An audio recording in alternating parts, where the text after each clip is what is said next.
వేసినట్టే మహిళలే ఎక్కువ ఉన్నారు. మన ప్రచారంలో కూడా ఆడవాళ్ళు ఎక్కువ ఉండేవాళ్ళ, మగవాళ్ళు ఎక్కువ ఉండేవాళ్ళ? ఎవరు? ఆడవాళ్లే ఎక్కువ ఉండేవాళ్ళు.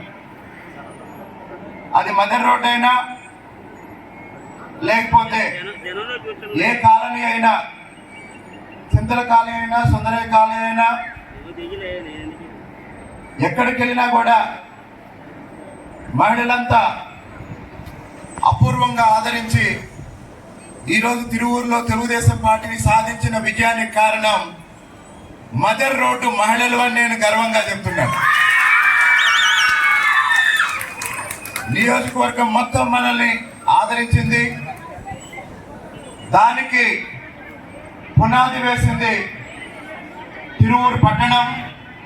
ఆ తిరువూరు పట్టణంలో కూడా 20 సంవత్సరాల తర్వాత తెలుగుదేశం జెండా ఎగరటానికి సంపూర్ణంగా మద్దతు ఇచ్చి నిలబడింది ఎవరు అంటే, ఆఖరికి పోలింగ్ రోజు 6 గంటలు, 7 గంటలు, 8 గంటలు, 9 గంటలు, 10 గంటలు, 11 గంటలు మన 10వ వార్డులో పోలింగ్ ప్రక్రియ ముగిసి అధికారులు బయటికి వెళ్ళేటప్పుడు సమయం అర్ధరాత్రి 1:44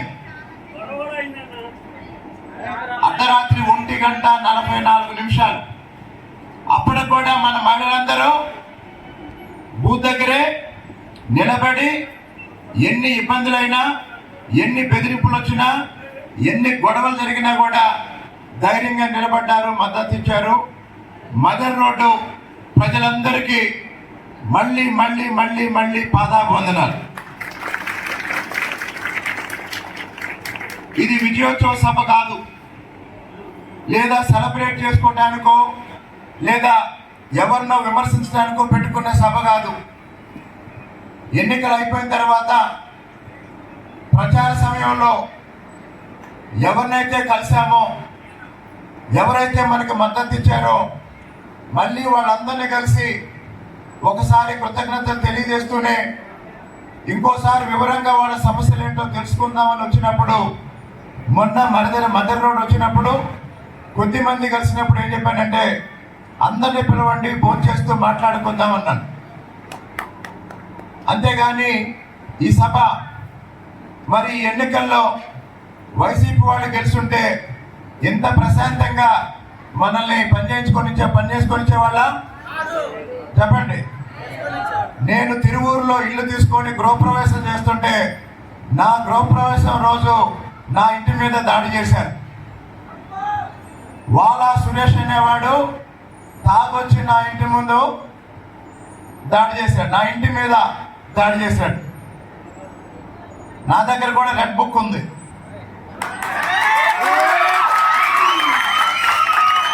అలాగే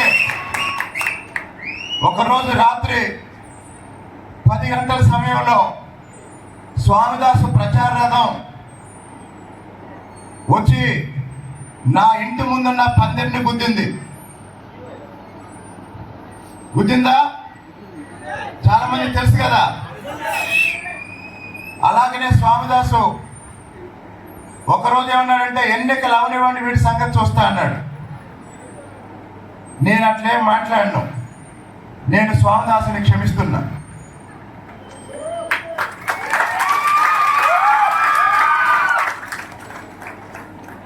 సరే, ఇది రాజకీయంగా ఉపన్యాసం ఇవ్వడానికి నేను రాలేదు.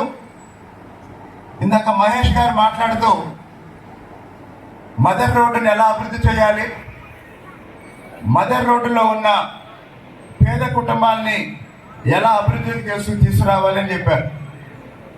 చెప్తూ మహేష్ గారు అన్న మాట ఏంటంటే, మదర్ రోడ్డుని విశాలం చేసి అభివృద్ధి చేసి ఒక డివైడర్ పెట్టి ఆ రోడ్డుని అభివృద్ధి చేసిన తర్వాత అటువైపు ఇటువైపు ఉన్న వాళ్ళు షాపులు కూడా కట్టుకొని చిన్న చిన్న వ్యాపారాలు కూడా చేసుకోవచ్చు అన్నారు.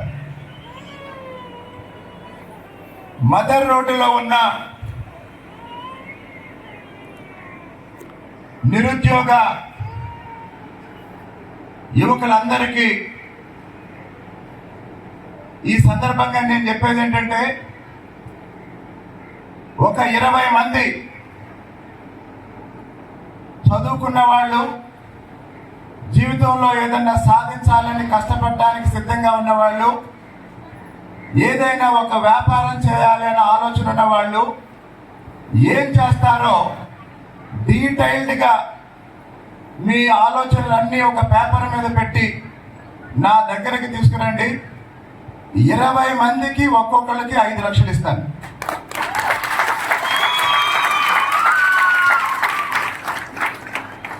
ఇరవై మందికి ఒక్కొక్కళ్ళకి 5 లక్షలు ఇస్తా. 2 సంవత్సరాల తర్వాత ఈ 20 మంది ఆ 5 లక్షలు 2 సంవత్సరాల తర్వాత నెలకు 1000 రూపాయల చొప్పున తిరిగి నాకు చెల్లించొద్దు. అప్పుడు ఇంకొక 20 మందికి ఇద్దాం.